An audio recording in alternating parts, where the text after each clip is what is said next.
At 6:47 a.m., the fog inside the Hürtgen forest holds its ground. It clings to the fir trunks in slow drift, a pale layer suspended above the needles and wet soil. Visibility stays at 30 meters. Beyond that, everything dissolves into a gray field, where trees lose their edges. Private, first class. Eugene Vance lies under that gray, motionless, pressed into a depression he carved across 3 nights, using bare hands when the shovel rang too sharply against stone. Moss collected from fallen logs covers the rim. Ferns from the creek bed hide his shoulders. Bark stripped from a dead spruce breaks the line of his rifle. He knows the position is forbidden. Battalion doctrine marks anything beyond 200 meters as untenable for lone reconnaissance. He is 400 out, alone. No spotter, no wire, no planned withdrawal route, and yet he stays. Around him, the air carries pine resin and cold damp from the night's rainfall. The earth under his chest holds the chill.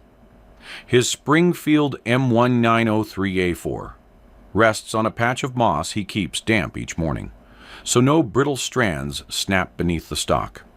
The rifle's metal stays warm under his palm, heat stored from long hours of contact.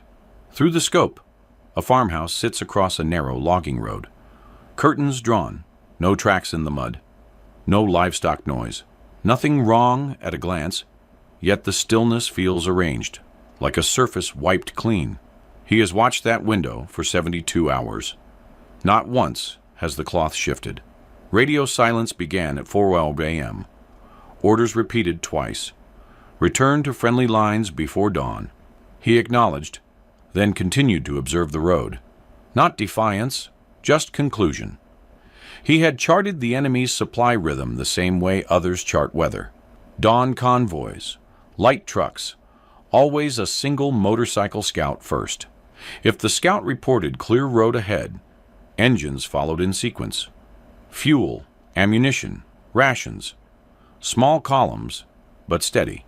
Reliable enough that the forest itself seemed to expect them. Vance studied the intervals, counted the rise and fall of German engines, logged the faint clatter in the distance when gears shifted on the grade. Each pass arrived within a span of minutes, and today the timing aligns again. A faint vibration rolls along the road. Not sound, just a tremor in the moss. Then a thin crackle, like metal brushing metal. He slows his breathing. Fog drifts in front of his muzzle. He waits. The farmhouse window shows no movement. Another pause. Branches settle. A bird crosses the road, low and fast, then disappears into the timber. Vance checks the minute hand on his watch. If the pattern holds, the scout should appear before 7 a.m. He readies the bolt without lifting the rifle. The motion is smooth, practiced. No click escapes the chamber. Somewhere upslope, a tree drips steadily onto a pile of wet needles. Each drop lands with a dull tap. The forest accepts the sound as part of its machinery. By now, the rules are already broken. His presence here tilts the logistics on both sides, yet no one sees him. No one will confirm the decision until later, when the convoy arrives or fails to. When headquarters asks why a lone rifleman stayed in a place meant to be empty. Fog thickens once more. The forest holds still. Vance watches the road, and he does not move. Would you have stayed? Eugene Vance came from Scranton, Pennsylvania, a place where coal dust settled on windowsills and machinery determined the rhythm of each day. His father repaired the equipment that kept the mines running. Eugene watched him rebuild engines on a bench behind their house, each part lined up in the order it left the machine. Nothing rushed, nothing wasted. The method left an impression. Before the war, Vance worked in a small watch repair shop near the rail yards. 10-hour days bent over open casings taught him the value of stillness. Mainsprings curled like thin coils of stored force. Escapements ticked at a pace that measured a worker's shift more reliably than any whistle. He learned that precision didn't come from speed, but from controlled pauses, from waiting until movement settled. By 6:00 a.m. most mornings, he was already at his desk, head bowed, magnifier raised. The shop stayed quiet except for the faint ticking of repaired watches in a small wooden tray. His hands developed a steadiness that the draft board later classified as unusually calm motor control. They noted how he held a pen without tremor, how he lifted a paper clip as if aligning it to a scale. It wasn't natural talent, just years of controlled motions practiced at close range. He never hunted, never owned a rifle. He understood systems, not sport. Worn bushings told him where tension accumulated. Scratched gear teeth revealed where force traveled under strain. Patience uncovered what haste disguised. When the Army called him for evaluation, he entered without assumptions about combat. He simply watched the process the way he once watched customers wait while he sized their watches. At Fort Benning, instructors saw the stillness immediately. Vance stood on the rifle range without flinching. The recoil didn't startle him. It only marked a timed event, a predictable transfer of energy, traveling through the stock, shoulder, and breath. He adjusted without comment. He cleaned his rifle the same way he cleaned watch movements, methodical strokes, metal exposed to light until each surface reflected evenly. Other snipers in his platoon came from hunting country. They carried stories of deer trails, frost on early rifles, and long marches over ridgelines. Vance listened but stayed quiet. His thinking followed different lines. Not predator and prey, not chase and strike. Instead, he mapped observation windows, time delays, probability paths. He filled a small notebook with pencil marks, distances measured by stride, wind angles tracked by the sway of roadside grass, the number of seconds between a branch shifting and the air reaching his cheek. Nothing dramatic, just entries stacked like the teeth of a gear, each one turning the next. The notebook never left his pocket, not once during field exercises. When asked about it, he explained that every system showed its pattern if watched long enough. It was the closest he came to philosophy, a reminder that war, like a watch, depended on components working in sequence. 2 or 3 instructors agreed, quietly, without writing it down. In those days, such thinking was considered a side detail, not doctrine. In the barracks, soldiers compared their confirmed kills. Vance answered with confirmed or unconfirmed, in the same tone he once used to describe a watch running fast or slow. Not indifference, just classification. The war had not hardened him. It had simply given his patience a purpose. He carried that purpose forward, step by step, toward the forest where waiting became its own kind of weapon, and where stillness decided more than movement ever could. In September 1944, the Hurtgen Forest is less a battlefield than a pressure point. Dense timber closes around a network of narrow dirt roads. Each road carries the weight of German supply traffic moving toward the Rhine. Tanks cannot push through the undergrowth. Trucks cannot divert around fallen trees or soft soil. The forest turns movement into a fixed pattern. American intelligence marks 3 main corridors. The road beneath Vance's position feeds ammunition and rations to 2 Wehrmacht battalions, holding the Siegfried Line 6 kilometers east. Their pillboxes depend on steady shipments. Without them, artillery crews restrict fire. Infantry stretches rations 1 day longer. Medics ration bandages. It is not a dramatic collapse, just a slow tightening. Fog keeps the road quiet at first light. It pools in low sections where ruts hold last night's rain. Tire tracks from earlier convoys form a set of grooves, packed hard by weeks of repeated use. Nothing about the road looks significant. Yet everything passing over it supports the German defense grid. One stalled truck forces another to wait. One missing shipment alters a company's schedule by half a day. In a mechanized war, delay is damage. The American plan in Hurtgen relies on attrition, not breakthrough. Make every mile expensive. Make every movement uncertain. Each road becomes a calculation for the German quartermasters. Risk the route or save the cargo for nightfall. A single disrupted convoy does not decide the line, but it forces decisions downstream, and the system reacts. U.S. commanders know their own limits. Fighter bombers cannot patrol tree-covered roads. They need open ground, clear targets, fuel reserves for the flight home. Artillery teams cannot waste shells, guessing at traffic they cannot see. The forest hides everything under a ceiling of branches. That leaves smaller assets. Snipers, scouts, observation teams, positioned where visibility narrows but still exists. These teams normally operate in pairs. They rotate on schedules. They follow defined fields of fire and maintain communications with Battalion S2. Each report passes through channels. Each engagement requires confirmation. The system expects consistency, predictability. The logic behind integrated operations is simple. Information only matters when linked to the larger plan. What Vance is doing falls outside that structure. Solos interdiction, deep placement, no communications, no extraction route. His location has already been flagged in a battalion note as unsupported irregular. In a file cabinet somewhere behind the lines, his name sits beside a mark indicating deviation from standard procedure.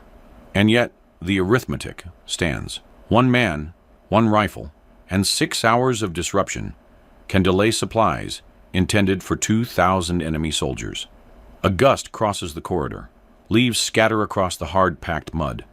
The road remains empty, but the importance of its vacancy is clear. If a convoy hesitates, if a supply officer reroutes to avoid suspected threat, the system shifts.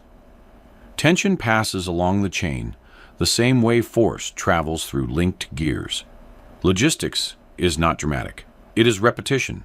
It is trucks, timetables, and fuel allocations moving in a constant loop. Break the loop at a single point, and the rhythm falters. Industrial doctrine calls this the pressure effect, not destruction, but delay. Vance waits in that delay. A still figure in a narrow gap where the machinery of 2 armies crosses paths, quiet impact measured in hours. From the first night, Vance sensed the forest was off pattern.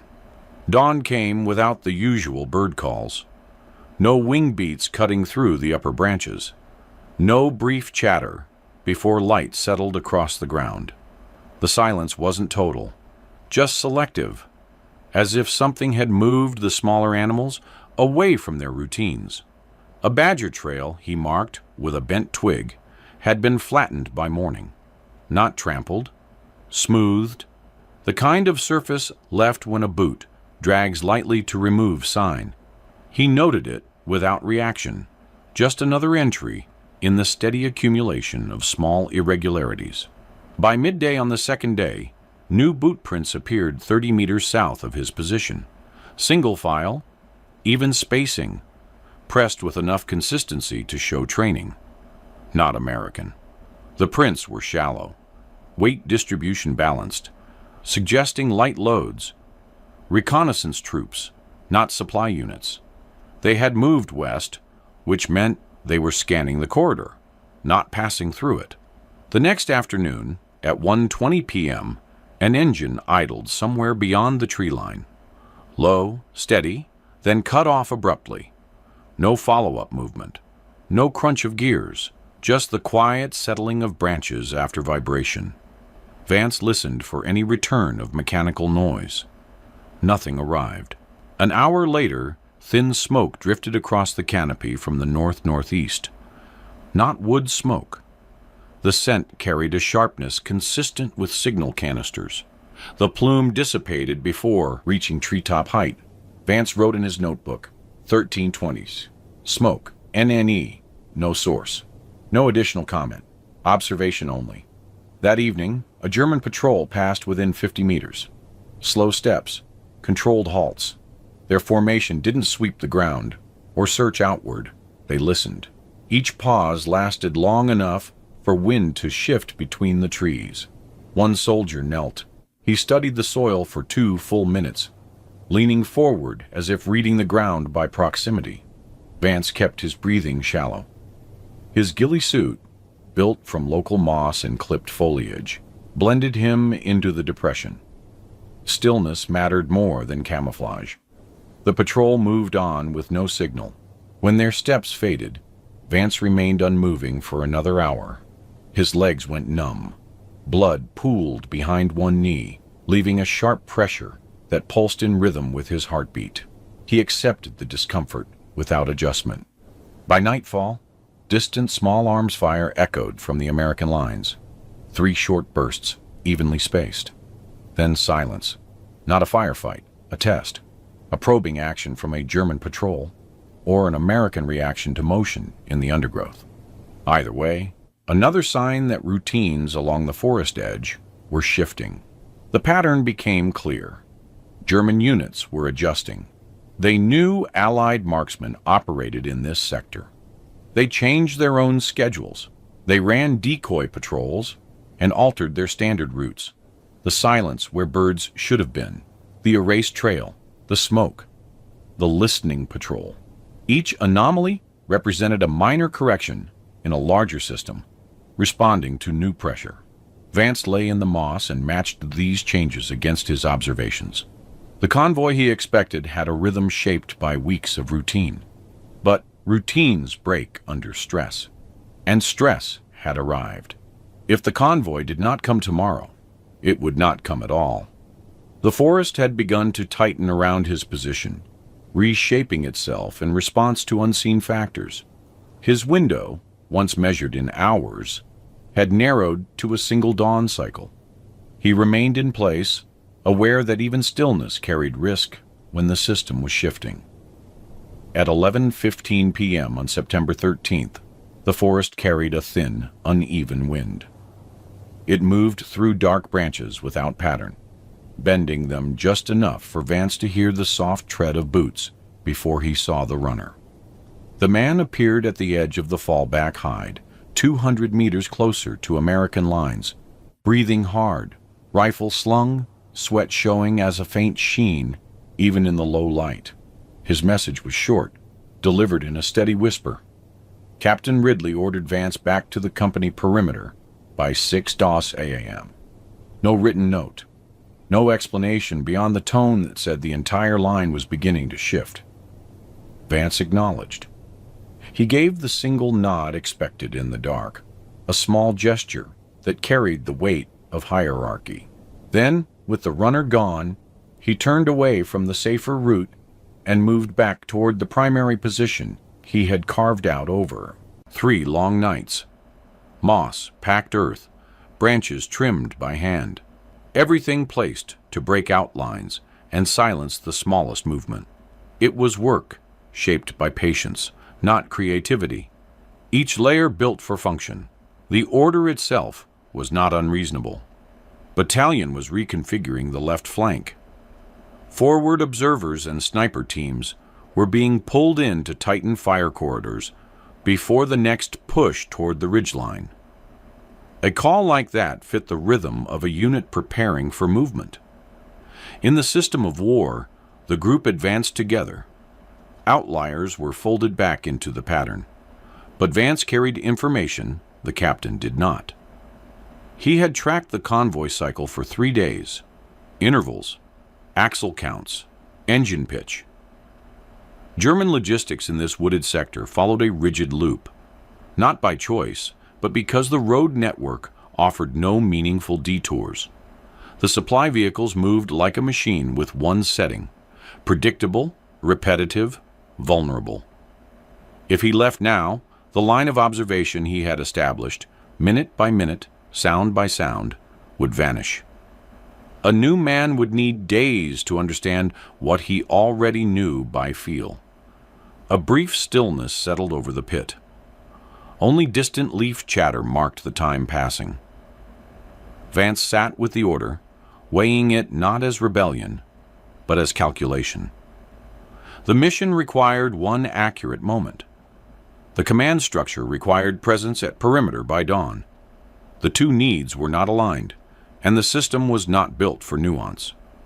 Forward lines often depended on the clockwork of convoys more than the ambitions of officers. One of those quiet, industrial truths of the war. He stayed. By 11:40 p.m., he laid out his cleaning kit and worked through the rifle in slow, controlled motions. A light film of grit lifted from the bolt face. The barrel was dry, smooth, ready for a cold morning shot. He checked his ammunition. 20 rounds on hand. Enough for a precise engagement, not a skirmish. Each cartridge reflected a thin line of moonlight, a reminder of the scarcity that shaped frontline decisions. A faint shift in the air followed. The scent of damp soil thickened. Fog would roll in by first light. He had learned its timing through small signs, temperature drop, dew pattern, the muted cadence of the forest. And with fog came the convoy. Engines would idle low to avoid alerting American positions. Tires would leave shallow impressions in the soft roadbed. Drivers would stay on schedule because schedules were the only certainty left to them. By 12:10 a.m., the woods returned to full quiet. No distant bursts from the lines. No patrol movement. Only the weight of waiting. Vance settled deeper into the earth, hands steady, eyes open to the thin strip of road he could barely see through the branches. He had made his choice, not defiance, just alignment with the facts he had gathered. The war ran on orders, but this moment ran on observation. He waited for dawn, knowing the next hours would decide whether the risk had meaning. And so, the question lingers. In that silence, with only your judgment to guide you, would you have stayed in the pit? September 14, 1944. 7:03 a.m. The morning fog hangs low across the forest floor, thick enough to dull the outlines of branches, yet thin enough for sound to carry cleanly. Vance studies the road through his narrow lane of visibility, the chill settling into the fabric of his ghillie suit. Dew clings to the moss beneath his elbows. Every detail is still, waiting. A faint, uneven buzz reaches him first, mechanical, light, steady. It grows, then fades, then grows again as the sound bends through the trees. Moments later, a motorcycle emerges, exactly on the schedule, Vance calculated. A single scout in gray-green uniform rides at patrol speed, chin lifted slightly as he scans the dark timber ahead. The machine idles low as it passes his sector, its engine giving a small, irregular cough. Vance does not fire. He marks the time. He counts the seconds until the scout vanishes into the fog. 4 quiet minutes follow. No voices, no clatter of equipment. Only the slow drip of condensation from overhead branches. Then the first truck appears. Canvas-covered, front grille wet with mist, tires cutting shallow lines in the damp roadbed. The driver leans forward, both hands on the wheel. The engine runs in a controlled rhythm, neither rushed nor hesitant. Behind it comes a second truck, then a third, then a fourth, all spaced at consistent intervals, 50 meters, give or take, a single stride. Through small tears in the canvas, the shapes inside become visible. Wooden crates, metal ammunition tins, fuel cans strapped upright. The basic components of war. Each vehicle adds weight to the larger system, the logistics chain that keeps divisions alive. There is no infantry escort. That tells Vance everything. Confidence, routine, expectation of safety. His breathing slows until it matches the settled cadence of the road. At 7:09 a.m., his first shot breaks the stillness. The round strikes the lead truck's front tire. A flat crack of impact. Rubber collapses. The vehicle jolts, skids a short distance, and stops at an angle across the road. Before the driver can register the failure, Vance sends a second round through the windshield. Glass fragments drift outward. The man slumps against the door. The convoy shudders to a halt. Rear trucks stop abruptly, engines rumbling in place. Soldiers jump down, boots hitting the ground with heavy, uncertain landings. They call to each other, searching for direction, but no clear origin of the threat presents itself. Vance fires again, one shot every 12 seconds, each measured with the same precision he once used adjusting the fine springs inside a watch case. No haste, no shift in rhythm. He aims for center mass, nothing theatrical, just certainty. The moss beneath his rifle absorbs the recoil. Damp roots and soft earth hold him steady. The vegetation around his pit disperses the muzzle blast, bending the sound outward so the Germans aim 200 meters north, assuming the fire comes from higher terrain. Their return shots tear bark from trees and scatter needles across the forest floor, but none land close. 7th shot, 9th, 12th. By 7:22 a.m., the firing stops. Not because his ammunition is spent, but because no targets remain moving. The final echoes settle into the fog. A light hiss rises from the lead truck's ruptured radiator, sending thin steam into the cold air, mixing with the morning mist until it becomes indistinguishable. Vance waits. 30 minutes, no reinforcements, no distant engines. The road stays empty. When he finally shifts his weight, the forest accepts the motion, like it had expected it. He withdraws west, low and quiet, leaving the convoy behind as a silent mark of halted machinery. The war will record the wrecks, not the man who made the calculation. At 8:40 a.m., the fog along the forest road has thinned into loose strands. A German recovery team approaches the stalled convoy from the east, engines running at a restrained pace. They slow as the wreckage comes into view. 4 trucks angled across the road, steam still lifting from the lead vehicle's ruptured radiator. 21 bodies lie where they fell. No drag marks, no footprints that suggest direction. Only the still air and the smell of burnt rubber. The team spreads out. They search for shell fragments, grenade pins, cartridge casings. They find none. The report they draft lists multiple firing positions and likely squad-sized ambush. Numbers fill gaps that observation cannot. In the machinery of war, uncertainty is replaced with estimation. By 12 Sal p.m., German command in the sector issues new protocols. All convoys will now require infantry escort. That means fewer crates loaded per truck. Fewer fuel cans strapped to the rear. Cargo capacity reduced by 30%. Delivery windows pushed back by 6 to 8 hours. A small change, one convoy, one road, but the system absorbs it like grit in a gear. Friction spreads. Elsewhere, an American forward observer sits beside a wet stump, headphones pressed against his ears. At 2:15 p.m., he intercepts a short German transmission. Route Berke, closed pending security assessment, rerouting through Oberau. He writes it into his log with the same blocked letters he uses for every entry. The reroute adds 14 kilometers to the supply run, pushing deliveries past nightfall. It forces trucks onto narrower roads already registered as high risk by American artillery. But the observer doesn't know why the Germans changed course. He doesn't connect it to a sniper he's never heard of. The day moves on with quiet inevitability. At 4:50 p.m., 6 kilometers east, a Wehrmacht artillery battery sends out a routine status message. Ammunition shortages. Their resupply convoy, the same one rerouted through Oberau, experienced engine trouble on the climb, lost time, and is now 12 hours behind schedule. The battery reduces its fire missions. Shells must be conserved until morning.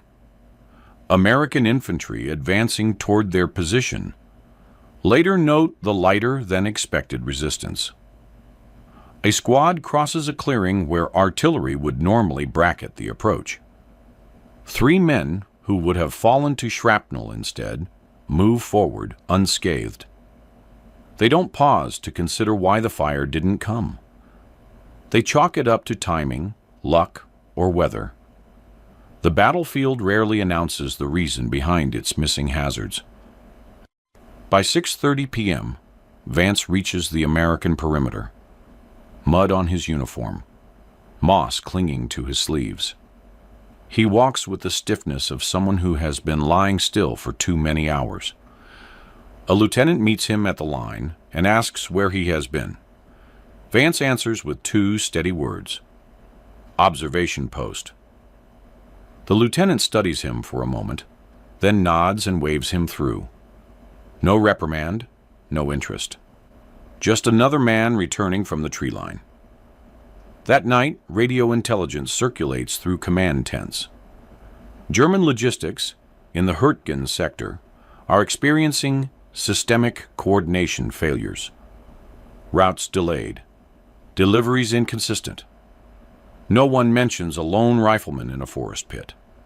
The destroyed convoy becomes another line in a report, absorbed into the larger flow of attrition. The war moves on. The system resets its rhythm, and Vance remains a name without a footnote. By late afternoon on September 16th, the air around the forward command post hangs with the mix of damp soil and slow-burning cigarettes. A canvas flap moves in the breeze, letting in a thin line of light across a dugout reinforced with timber and corrugated steel. The hum of generators carries through the earth overhead, steady and low, like the pulse of a machine that cannot stop. Vance steps inside when called. Boots leave faint prints in the packed mud.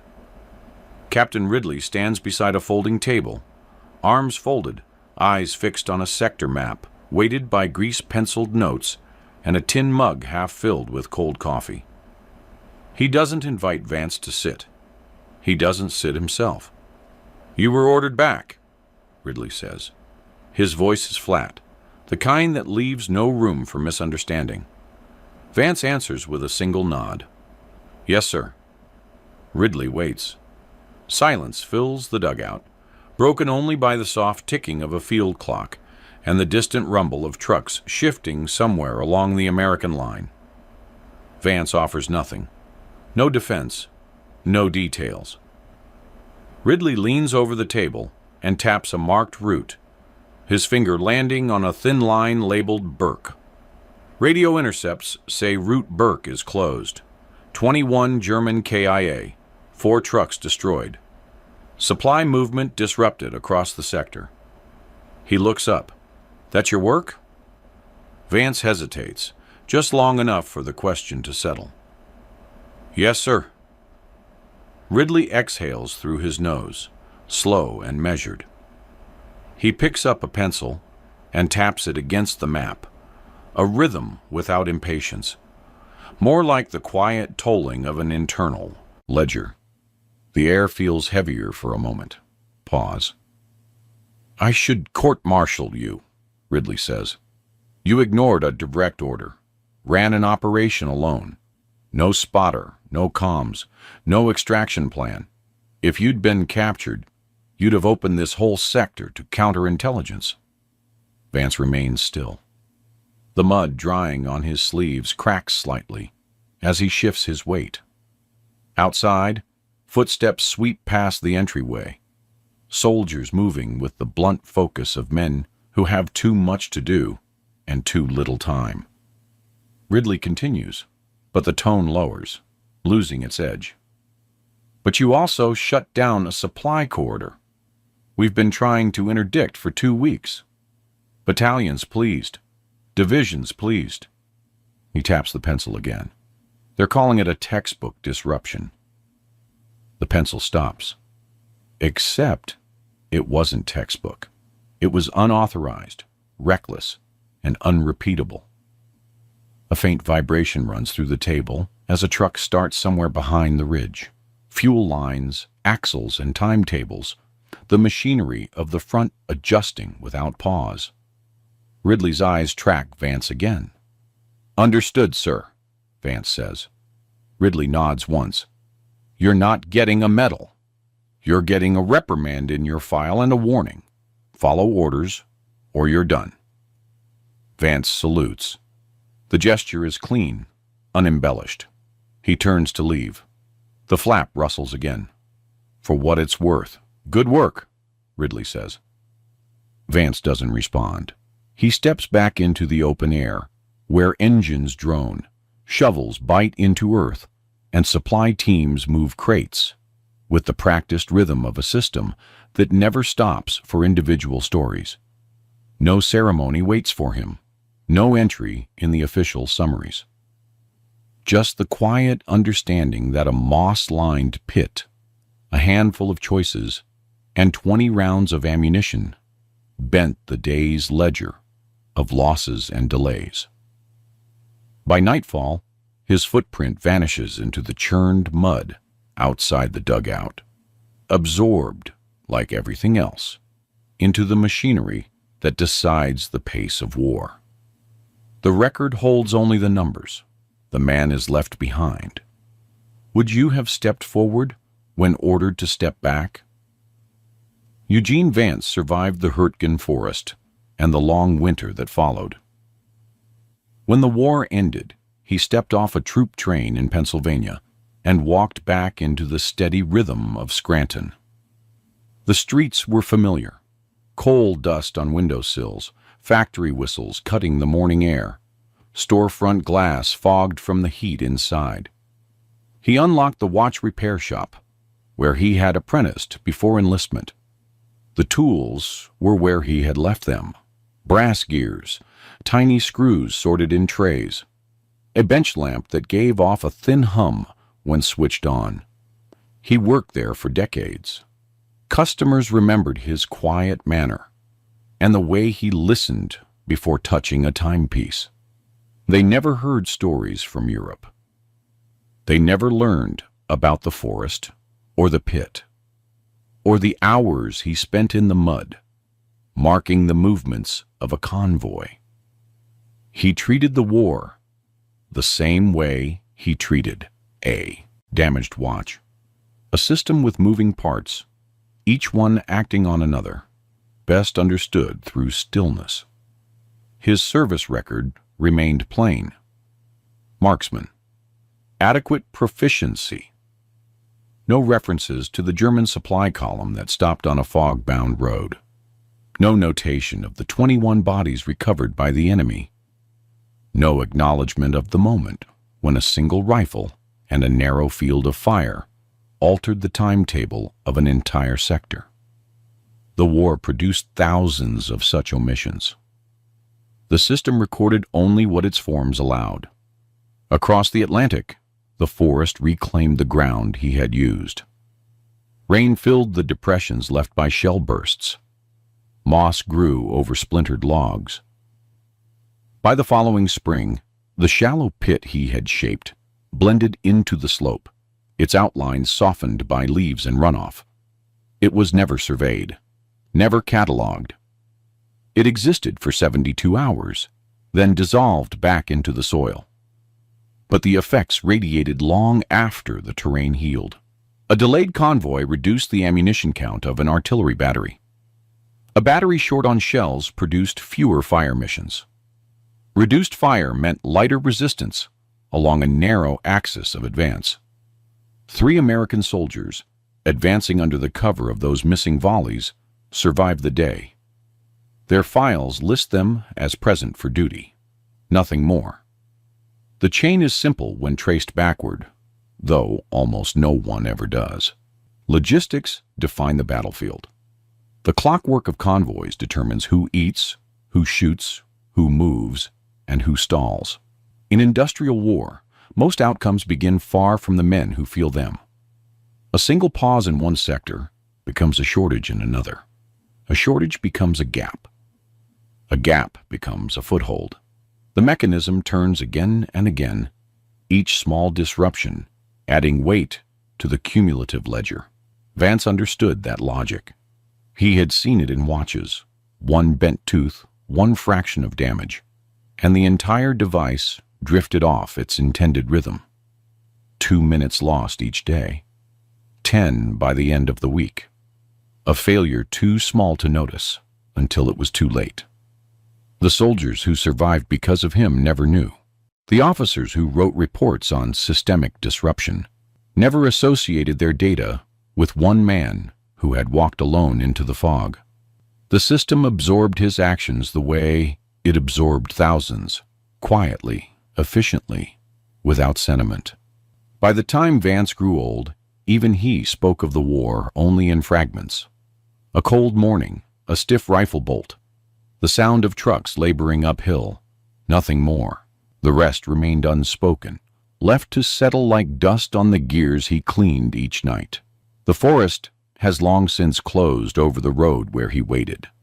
The moss stands thicker now. The road is barely visible. But somewhere in the vast architecture of history, a line of cause and effect remains. Patient, precise, invisible. Would you have stayed in that pit, knowing no one would ever speak your name? If this story moved something in you, if you recognized the weight of invisible decisions, then don't let it dissolve back into the forest. Share it. Let others see what patience looks like when measured in moss and mathematics. Let them ask the same question. Vance answered alone in the dark. Subscribe to this channel for more untold stories. From the wars, no textbook fully explains. These are the mechanics of history, the logistics of survival, the quiet calculations that decided everything. Hit that notification bell, because the next story is already waiting in the fog, and it deserves to be heard.